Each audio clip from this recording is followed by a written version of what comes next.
পারবে সেই কিন্তু হবে আজকের খেলার বিজয়ী। আর আমাদের কিন্তু পুরস্কার রাখা আছে ফার্স্ট সেকেন্ড থার্ড পর্যন্ত।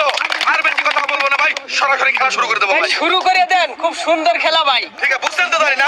রেডি তো আপনি খেলার জন্য? ঠিক আছে, ওঠেন। হ্যাঁ, ওই যে কলা গাছের ওখানে দাঁড়াবেন একবার। হ্যাঁ হ্যাঁ, রেডি তো আপনি? রেডি। চলো, হ্যাঁ।